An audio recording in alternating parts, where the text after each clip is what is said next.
오늘 제가 여러분에게 드리는 말씀은 좀 여러분들이 잘 듣지 않고 또 좀 안 들었으면 좋겠던 그런 주제가 될지 모르겠어요. 어떻게 보면 좀 도전적일 수도 있고 그러나 굉장히 실질적인 말씀입니다. 제가 평소에는 이제 A4 용지가 한 4장에서 많으면 5장 정도 준비를 하는데 오늘은 한 8장을 준비를 했어요. 이 주제가 굉장히 중요하기 때문에. 그래서 여러분 마음이 제가 이제 드리는 말씀이 여러분하고 지금 준비가 안 돼 있어도 하나님께서 여러분의 마음을 만지셔서 정말 이 말씀이 여러분의 삶과 얼마나 밀접하게 또 그래서 여러분의 삶을 하나님께 온전히 드릴 수 있는지 그 말씀을 드리려고 해요. 잠깐 기도하고 말씀을 드리겠습니다. 하나님 아버지, 우리가 지금 살아가고 있습니다. 그러나 이 삶 속에서도 언젠가 찾아올 죽음을 우리가 이 시간 생각하기 원합니다.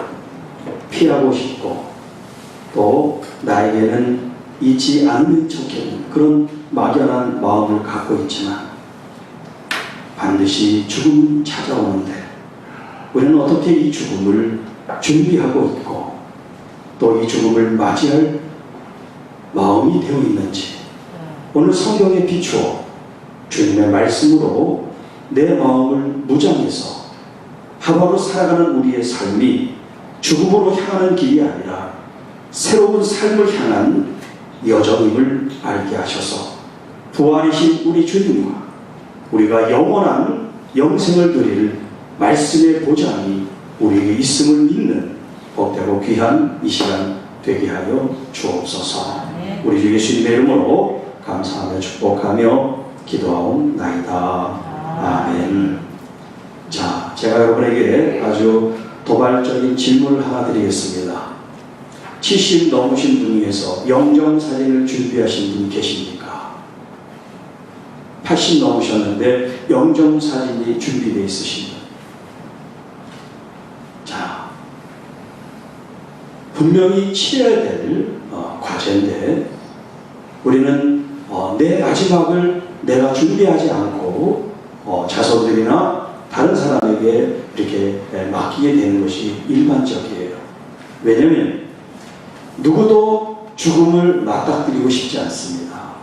누구도 죽음을 흔쾌히 받아들이기가 쉽지 않기 때문에 그렇습니다. 그러나 이제 오늘 여러분들이 오늘 이 말씀을 들으면 젊어서 미리 준비할 수는 없지만 영정사진을 준비하고 또 내가 죽음을 맞이하는 것이 이게 두려운 일이 아니라 이것이 또 다른 하나님 나라의 희망을 바라보는 관점이라는 것을 여러분들이 알게 될 것입니다.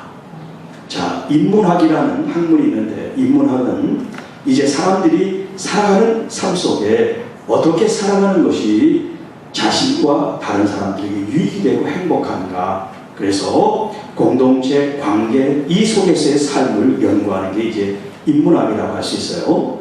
자, 인문학의 주제는 참 많이 있는데 오늘 특별히 우리는 이 죽음이라는 이 주제를 가지고 인문학을 바라보는 사람들의 시선을 좀 잠깐 먼저 서론적으로 여러분들에게 말씀을 드리려고 해요.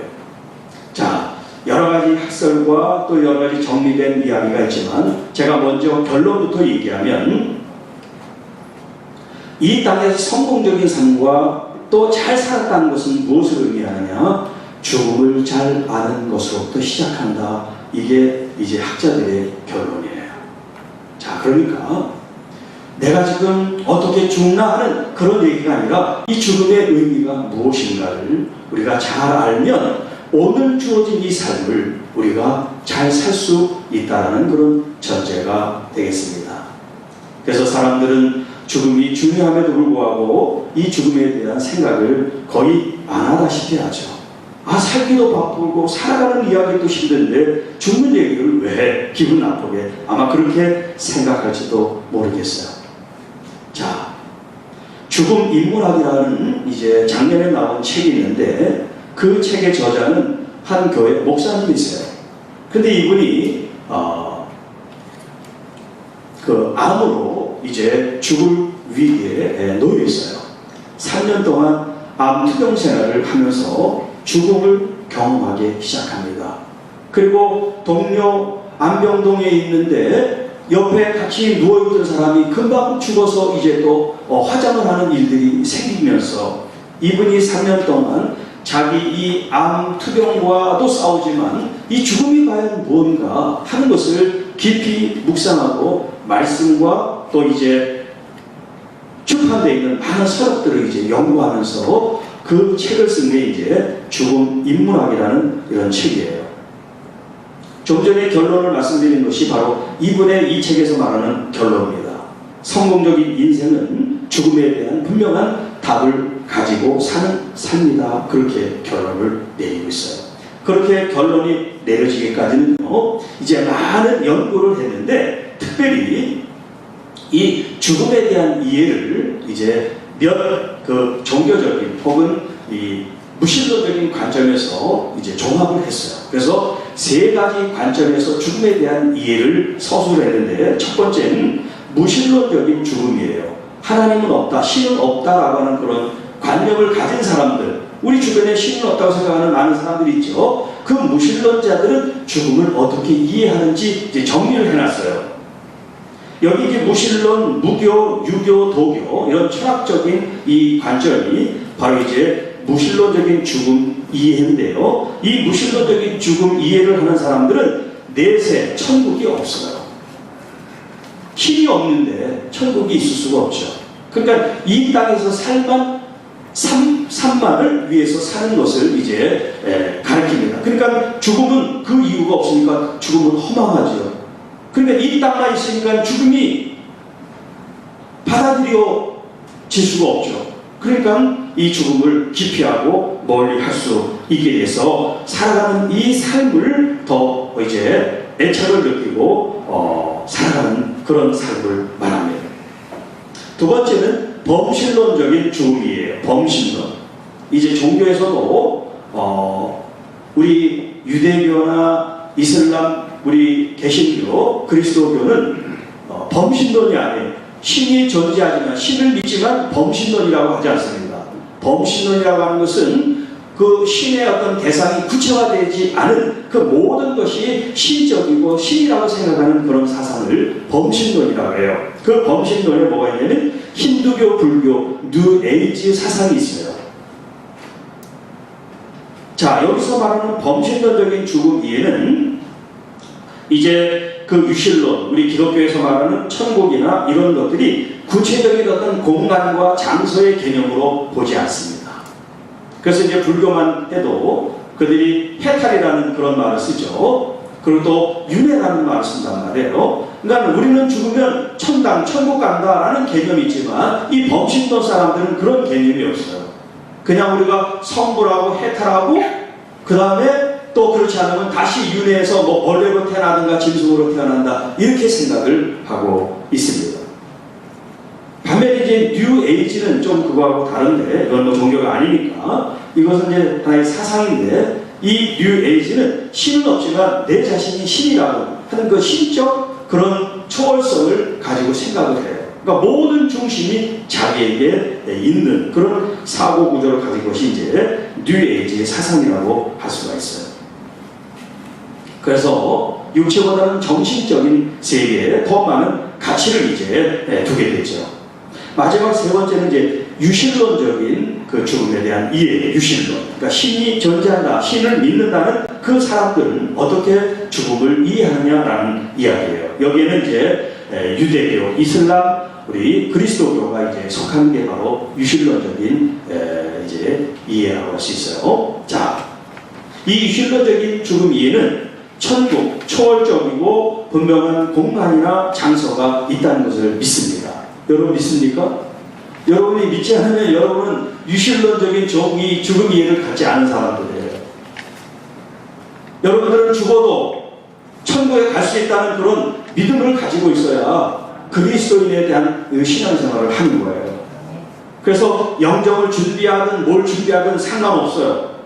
왜냐하면 이 땅에서 끝이 아니라 우리는 또 다른 새로운 세계가 있다는 것을 믿기 때문에 그렇습니다. 자, 이렇게 사람들마다 이 세 가지 죽음 이에 어딘가에 속해 있다는 거예요. 어딘가. 여러분은 자기 죽음을 생각해 보지 않았으니까 지금 어디에 속하는지 좀 혼란스러울 수도 있지만, 이제 성경의 베이스를 두고 신앙교육 한 사람은 유실론적인 우리 성경에서 가르치는 죽음에 대한 이해가 여러분 모두 다 있어야 되는 거예요. 그걸 전제로 이제 이야기를 같이 해보겠습니다. 자, 여러분, 자기 자신이 죽으면 슬픔이 있어요, 없어요? 없죠. 내가 죽는데, 내가 죽으면 나의 죽음을 어떻게 내가 애도하고 슬퍼합니까? 그러나 그 죽음을 이제 바라보는 나의 가족들은 그 죽음을 보고 애통해하고 아파하죠. 자, 여러분, 부모님들이 연세가 많으니까 나이 드신 어른들이 먼저 돌아가시는 거, 이거를 순상, 자연스러운 죽음이다. 그래서 순상이라는 말을 써요. 그리고 이제 나이가 많고 술을 다 느리고 평안하게 돌아가시면 그걸 호상이라고 해요. 자, 여기서 질문 하나 드릴게요. 그러면 부모보다 자식이 먼저 죽는 걸 뭐라 그런 줄 아십니까? 두 글자로. 굉장히 어려운 말인데, 네, 여러분 다 아시니까 제가 말씀드릴게요. 삼척이라고 말해요. 참척 말도 어려워요. 참척. 이게 이제 애처롭고 슬프다, 그런 의미인데, 자, 부모님이 죽으면 산에 묻고 자식이 죽으면 가슴에 묻는다는 말이죠. 그래서 이제 부모님이 자식을 먼저 떠나보내고 이제 갖는 그 마음을 이제 참척이라고 해가지고 애달고 슬프다, 그런 표현을 이제 썼어요. 그만큼 죽음이라고 하는 것은 정말 피하고 싶으면 다 피할 수가 있다면 피하고 싶은 게 바로 죽음이 아닌가, 그렇게 생각합니다. 자, 그런데 이 땅에 모든 것이 변하는 이 세상 속에서 변하지 않는 사실이 있는데 뭐냐면 사람이 태어나고 성장하면 죽는다는 거예요. 언제 죽는 시점은 우리가 알 수 없지만 모두가 다 죽게 된다는 거예요. 그러니까 이 죽음을 우리가 부인해서는 안 돼요. 받아들여야 돼요. 셀리 케이건이라는 사람이 이 죽음의 특징에 대해서 네 가지를 이렇게 규정을 했는데요. 첫째는 반드시 죽는다는 거예요. 누구나 다. 동의하시죠? 그렇죠? 그래서 죽음의 필연성이라고 얘기합니다. 두 번째는요, 얼마나 살지 모른다는 죽음의 가변성. 내일을 모르는 거예요. 제가 아는 누구도 자다가 그 아침에 보는데 소파에 누워서 심장마비로 죽은 그런 남편을, 아버지를 만나야 되는 가족들이 있는 거예요. 양치질을 하러, 세면을 아침에 하러 화장실에 들어갔다가 쓰러져 있는 남편을 볼 수도 있단 말이에요. 이렇게 죽음은 언제 우리에게 찾아올지 모른다는 거예요. 세 번째, 얼마나 살지, 우리가 얼마나 살게 될지, 오래 살게 될지, 언제 그런 일을 마다할지 예측할 수가 없다는 거예요. 그리고 마지막으로는 어디서 어떻게 죽을지 모른다. 죽음의 편재성이라고. 이건 편재성은 하나님의 무소부재하고 이렇게 하나님 어디나 계시다 때 편재성이라는 편재라는 말을 쓰는데, 여기 이 학자는 죽음이라는 말에도 죽음의 편재성이라는 이렇게 명칭을 붙였어요. 그러니까 언제 어느 순간에 죽음을 맞이할지 모른다는 거예요. 학교를 가는 학생이 교통사고로 갈 수도 있는 거고, 또 사업을 하다 비즈니스를 하기 위해서 외국 출장 나가다가 외국에서 그렇게 죽는 경우도 있고, 참 여러 가지 우리의 삶 속에 장소와 시간을 구애하지 않고 찾아오는 이 대상이 죽음이라고 그럴 때 우리는 이 죽음을 한 번쯤 깊이 생각해 봐야 된다는 거예요. 이것은 먼저 떠나보는 부모나 내 가족들에 대한 생각도 마찬가지고 또 나 자신에 대한 생각도 마찬가지예요. 아, 난 곧 죽을 거야. 죽음에 대한 강박관념을 가지라는 말이 아니에요. 언제든지 죽을 수 있기 때문에 내가 지금 살아가는 이 삶이 얼마나 소중한가. 육신적으로 나와 함께 이렇게 같이 사랑하고 또 섬기고 살아가는 내 가족이 어느 순간에 떠나보낼 수 있다는 마음을 갖고 이렇게 믿음으로 신앙생활하는 이 좋은 교우들이 어느 순간에 우리를 떠나 빈자리가 남게 될 수 있다는 것을 생각하고 지금 이 순간 서로 존중하고 서로 잘하고 후회함이 없는 삶을 살아야 된다. 이게 오늘 메시지의 키포인트예요. 그러니까 누구를 원망하거나 혹은 상처를 받아가지고 용서 못하는 부분이 있다면 이제 여러분 마음을 푸십시오. 그걸 가지고 하나님 앞에 가서는 안 됩니다. 우리 주님께서는 모든 것을 용서하되 끝없이 용서를 가르쳤어요. 사랑을 가르치되 끝없는 사랑을 우리에게 가르쳤는데 지금 우리 신앙생활하는 모습은 정말 하나님이 우리에게 보여주신 그리스도 교회 모습이 아니라 우리가 만든 기독교의 모습이라고 하면 우리의 신앙생활은 지금 잘못돼도 많이 어긋난 방향으로 가고 있다라고 진단하지 않아도 여러분 스스로 생각해 볼 수 있기를 바랍니다. 자, 이제 이게 서론이고요. 이제 본론으로 들어가겠어요. 오늘 본문 말씀입니다.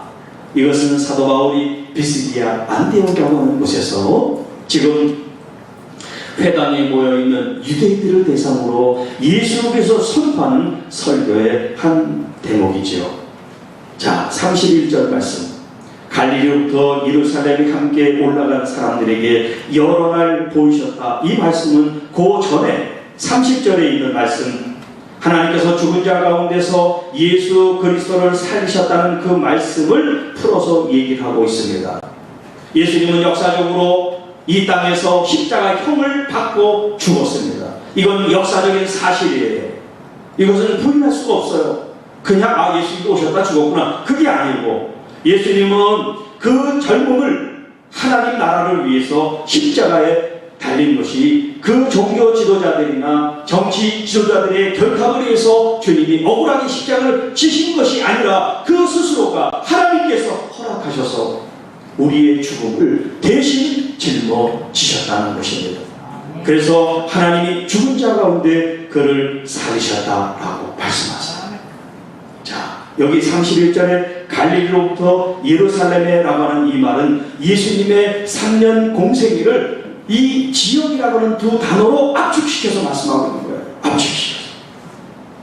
예수님의 시작은 어디냐면 바로 갈릴리예요. 여러분이 잘 아다시피 갈릴리는 어떤 땅이냐면 수도 예루살렘으로부터 멀리 떨어져 있는 후진 동네.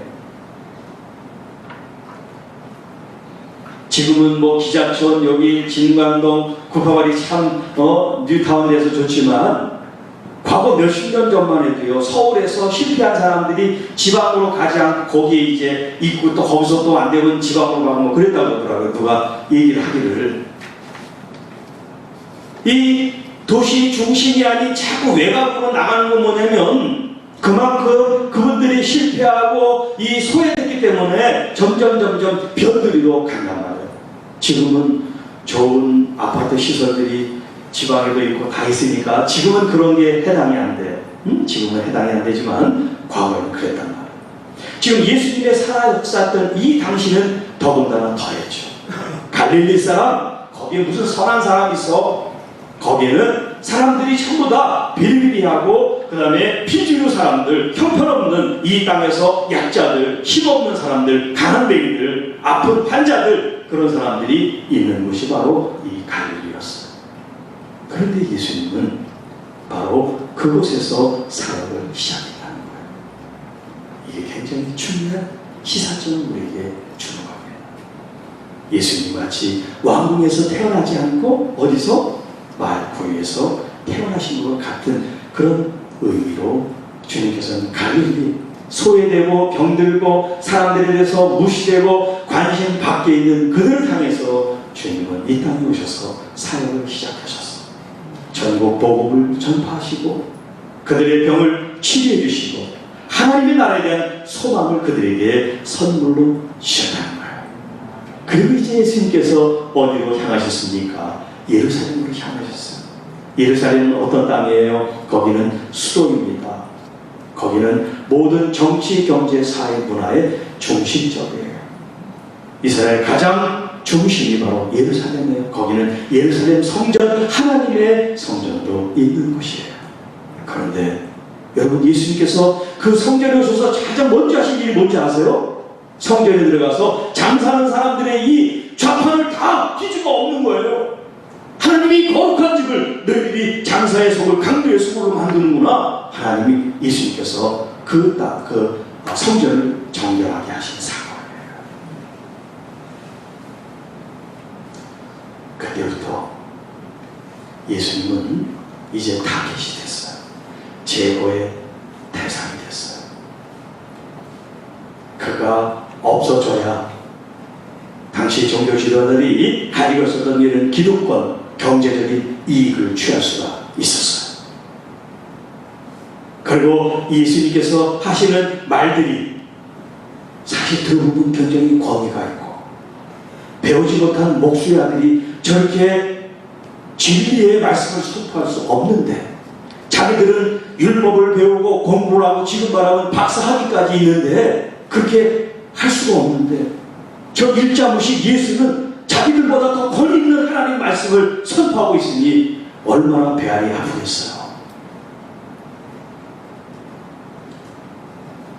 예수님은 하나님의 아들로서 오셔서 하나님을 내 아버지라고 소개하지만 그들은 죄목을 걸어 신성 모독이라고 주님을 제거하는데 거기에 죄목을 붙이게 된다는 거예요. 전부 다 진짜가 아니라 가짜죠. 사실 정말 자기들이 이권을 유지하기 위해서 예수를 제거하는데 하나의 이유를 변명 붙인 거에 지나지 않습니다. 그렇게 예수님의 이 예루살렘은 어떤 곳이었냐? 마음이 아픈 곳이에요. 왜? 하나님의 성전에 계신 하나님의 거룩함이 영광이 깃든 그곳에서 하나님을 더 영화롭게 하고 하나님의 말씀에 순종해야 될 저 사람들이 오히려 더 믿지 않는 사람들보다 지식이 없는 평범한 유대인들보다 더 하나님을 잘 섬기지 못하는 그들을 보면서 우리 주님은 좌판을 엎고 성전에 대해서 분노하실 수밖에 없는 그 심정을 우리가 알 수가 있습니다. 아버지의 집, 만민을 위하여 기도할 아버지의 집이 어찌 이렇게 돈 냄새가 풀풀 나고 강도들의 소굴이 됐느냐? 그 강도가 누구겠어요? 종교 지도자들을 가리키는 거죠. 자기 배만 불리는 그 지도자들.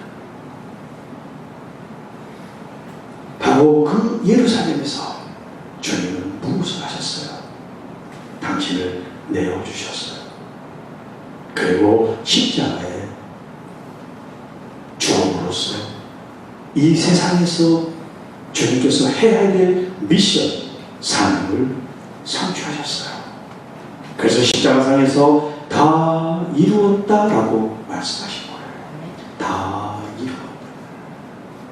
자기 개인적인 어떤 그런 욕망, 자기 어떤 비전, 꿈을 이루신 것이 아니라 하나님께서 보내신 그 거룩한 사역을 감당하시고 이제 마침표를 찍으시며 다 이루었다라고 말씀하십니다.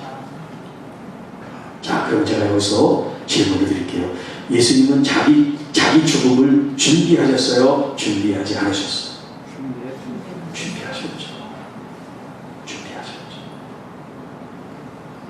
옥합을 깨뜨린 그 여인에 대해서 주님께서 말씀하잖아요. 아무도 모르지만 이 여인은 나의 장례를 준비하고 예배한 것이니 나무라지 말아라. 물론 예수님은 이제 언제 돌아가실 것에 대한 자기 이해를 가지고 있었죠. 지금 빌라도에게 재판을 받고 이제 형 집행이 된다는 것을 알고 계시니까요. 그런데 우리는 모른단 말이에요. 우리는 지금 내 죽음이 언제 맞닥뜨릴지 우리는 몰라요. 저도 모르고 여러분 여러분도 몰라요. 모르는 게 다행이지요. 감사하지. 그렇다고 해서 죽음을 부인하면 안 된다는 거예요. 우리도 지금 준비를 해야 돼요. 그리고 이 죽음에 대한 이해의 마음을 이제 가져야 돼요. 아, 죽음은 끝나니까 모든 것이 허무하니까 더 살고 싶어서 몰부림치는 것이 아니라 이 죽음 이후에 예수님이 어떻게 하셨어요? 그가 죽은 자 가운데서 하나님께서 어떻게 하셨습니까? 살리셨는데 오늘 이 본문의 이 말씀을 하면 33절에 하나님께서 예수를 일으키셨다. 하나님 아버지께서 당신의 아들 예수를 죽음 가운데서 일으키셨노라. 우리 자녀들에게 이 약속을 이루게 하셨다. 이 말은 무슨 말이에요?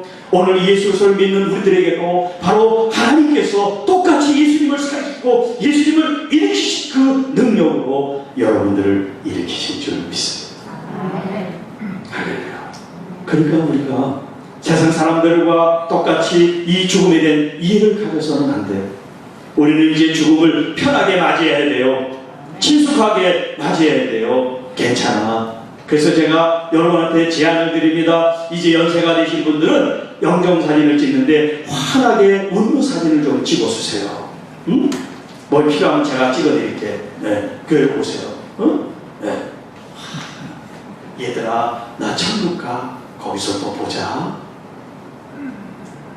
근데 환하게 웃는 사진이 없어. 아무리 찾아도 그러면 안 되잖아. 미리 준비를 해야 되잖아요. 그렇다고 지금 30대 이 얼굴을 영정사진을 할 수 없으니까 참으시고 이제 나이 드신 분들 얘기하는 거예요. 나이 드신 분들 미리 좀 준비하시라고. 환하게 웃나. 응? 그러면 여러분 그 부인 자식들도 그 아빠의 남편의 그 모습을 보면 정말 그래 아버지가 천국에 가신 것을 나는 믿어. 그런데 아무 표정도 없이 영정사진이 이러고 있는 걸 우리가 본다고 그럴 때 그런 사진하고 마치 누가 조문을 와도 다 얼굴 눈빛을 보면서 나는 괜찮아, 난 천국 가니까 나 다시 만나면 천국 오세요? 아, 그런 표정으로 여러분 영정사진이 있다 그러면 얼마나 좋겠어요. 제가 오늘 여러분 다 잊어버려도 이 말씀 한 구절 여러분 마음에 새기면 좋겠어요. 왜? 하나님께서는 예수님을 우리의 부활의 첫 열매로 일으키셨기 때문에 그렇습니다. 이제 저와 여러분도 주님의 그 우리가 사도신경 할 때 몸의 부활을 얘기하죠. 지금처럼 이 똑같은 몸은 아닐지라도 우리 영혼을 담고 있는 몸의 부활이 있음을 믿습니다. 비록 이 땅에서는 얼굴 생김새가 다 틀려가지고 쌍꺼풀 수술하니 뭐하니 이렇게 힘을 들이지만 부활의 몸은 그럴 필요가 없어요. 다 아름다울 줄 믿습니다. 보기만 해도 은혜가 될 줄 믿습니다. 그런 하나님의 이 몸의 부활을 주님이 이해하고 있으니까 언제 죽음이 찾아올지라도 이 죽음을 겁내지 말고 여러분 웃으면서 나는 이 땅에 옷을 벗지만 새로운 옷을 입고 영원히 살 거야. 그런 마음으로 우리가 우리의 죽음을 준비하고 예비해 나갈 때 여러분 우리의 삶은 더 가치 있고 아름다워지게 될 줄 믿습니다. 네. 자, 오늘 여기 본문에는요 시편과 이사야 말씀을 인용하고 있어요. 그 중에 이제 33절에 시편 둘째 편이라는 말씀이 등장을 하지요. 이것은 시편 2편을 말합니다. 6절과 7절 말씀이에요. 내가 나의 왕 내 거룩한 산 시온에 세웠다. 내가 여호와의 명령을 전하노라. 여호와께서 내게 이르시되 너는 내 아들이라. 오늘 내가 너를 낳았도다. 하나님께서 이 땅에 거룩한 자 예수 그리스도를 낳았다고 말씀하세요. 여기 이제 히브리 표현으로 낳았다, 누구를 낳았다고 하는 것은 어머니가 아이를 낳았다는 게 아니라 아버지가 되었다, 그런 뜻이에요. 히브리어 개념으로. 그러니까 하나님께서 그 거룩한 자 예수님을 낳았다는 것은 예수님이 출생됐다는 그런 의미가 아니라 예수님의 아버지가 되신다는 거예요. 그 아버지는 오늘 저와 여러분의 아버지신 줄로 믿습니다. 그 아버지께서 여러분을 이 땅에 출생하게 하셨고, 그리고 예수님을 죽은 자 가운데 다시 일으켜서 썩지 않을 것으로 주님께서 만드셔서 하늘나라에 인도해 주셔서 천년대가 되게 하신 것처럼 저와 여러분도 똑같이 하나님께서 죽은 자 가운데 우리가 매장이 됐든 화장이 됐든 상관이 없어요. 수목장이 됐든 상관이 없어요. 어릴 때 죽거나 나이 들었든 상관이 없어요. 하나님의 능력 가운데는 다 우리를 일으키실 줄로 믿습니다. 자, 그리고 이제 이사야 55장 3절 말씀인데요. 오늘 본문에는 34절 표현이 이렇게 되어 있죠. 또 하나님께서 죽은 자 가운데서 그를 일으키사 다시 죽음을 당하지 않게 하실 것을 가르쳐 이르시되 내가 다윗의 거룩하고 믿은 은사를 너에게 주리라 라고 말씀하시는데요. 이 말씀은 이사야 55장 3절의 말씀이에요. 너희는 귀를 기울이고 내게로 나와 들으라. 그리하면 너희의 영혼이 살리라. 내가 너희를 위하여 영원한 언약을 맺으리니 곧 다윗에게 허락한 확실한 은혜이니라. 하나님께서 아브라함과 이삭, 야곱에게도 언약 약속을 맺으셨지만 이 왕 다윗에게도 하나님께서 언약을 맺으셨어요. 그 언약을 영원하다고 말씀하세요. 그런데 여기 오늘 사도행전에는 거룩하고 믿은 은사라고 표현되어 있는데 여기 이제 그 원문 이사야는 은혜라고 번역이 됐어요. 은혜. 다윗에게 허락한 확실한 은혜. 그런데 이 은혜라고 번역된 히브리 말이 헤세드예요. 헤세드. 제가 좋아하는 헤세드. 헤세드는 하나님의 그 인자와 자비와 사랑을 가리키는 거예요. 그러니까 하나님의 언약이라는 것은 하나님의 사랑을 기초로 하고 있다는 거예요. 하나님이 다윗을 사랑한 것처럼 예수 그리스도를 사랑하시고 그 사랑하신 주님이 여러분을 사랑해서 예수님 독생자를 십자가에 내어주고 구원을 일으키신 거예요. 그럼 여러분, 우리는 예수님의 이 사랑을 다 받은 사람이에요. 이 사랑을 주님께 영광을 돌리시기를 바랍니다. 이 헤세드가 기초가 돼서 여기 이제 은사, 은혜라고 표현되어 있습니다만 우리에게 주어진 선물이라는 거예요. 선물. 사랑의 선물. 누가? 예수 그리스도가. 그래서 주님께서 우리에게 말씀합니다. 내가 곧 부활이요 생명이다.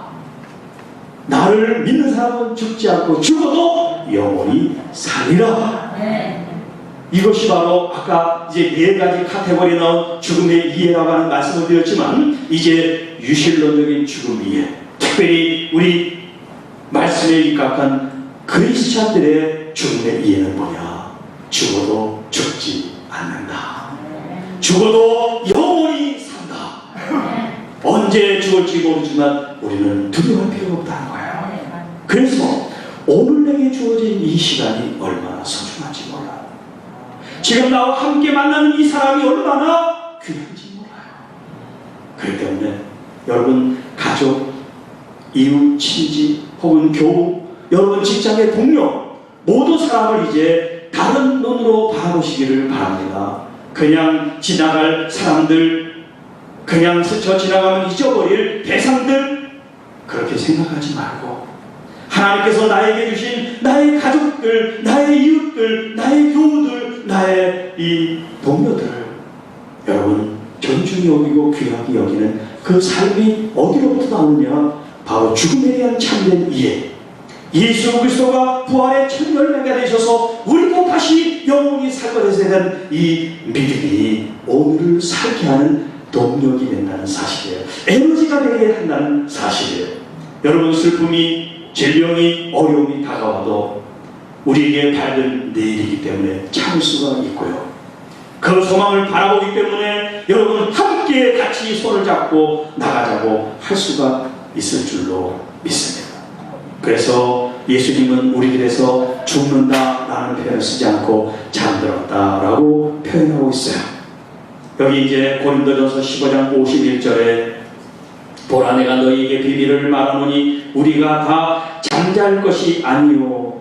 죽는다는 표현을 쓰지 않아요. 잠자긴 잠들지만 마지막 나팔의 순식간에 호련히 다 변화하리니 나팔 소리가 나매 죽은 자들이 썩지 아니할 것으로 다시 살아나고 우리도 변화되리라. 여러분이 소망을 가지시기 바랍니다. 자기 육신에 대해서는 컴플렉스를 가져서 나는 왜 이렇게 키가 작아, 왜 이렇게 눈이 작아, 제 얘기를 한 것 같았고 그렇지만 여러분, 우리가 죽어서 하나님 나라 갈 때 그게 아무 의미가 없다는 말이에요. 그러니까 오늘 주어진 우리 이 시간을 기쁘고 감사하며 내게 이 생명을 허락하신 내 하나님 아버지께 감사하며 살아가는 것, 이것이 죽음을 맞닥뜨리는 어느 순간이 되더라도 두려워하지 않고 피하지 않게 되고 감사하게 여기며 웃으면서 얘들아 나중에 또 보자, 그렇게 말할 수 있을 것 같아요. 여러분 한 사람 한 사람들을 축복합니다. 주님 주신 은혜 가운데 오래 건강하게 행복하게 사시기 바랍니다. 그 대신 내게 죽음이 있어도 두려워하지 않는 그런 믿음을 하나님께 구하시고, 오늘 여러분 주변에 있는 분들을 축복하고 더 사랑하고 더 용서하고 더 섬기는 우리 주님의 참된 그리스도인들 모두가 되시기를 주님의 이름으로 축복합니다. 기도하겠습니다. 하나님 아버지, 참 감사합니다. 오늘 주신 이 말씀을 통해서 언제 찾아올지 모르는 불청객 같은 이 죽음을 이제 더 이상 불청객으로 여기지 않고 또 다른 우리의 영적 세계가 열리는 시작과 출발로 여기며 오늘 주어진 이 하루를 믿음 안에서 그리스도와 함께 우리가 부활의 첫 열매이신 주님을 바라보며 기쁘고 감사하며 사랑하고 용서하고 섬기며 살기 원합니다. 우리의 참된 행복, 그 행복이 바로 내 마음에서부터 시작되게 하여 주옵소서. 우리 구주 예수님의 이름으로 감사하며 축복하며 기도하옵나이다. 아멘. 우리 다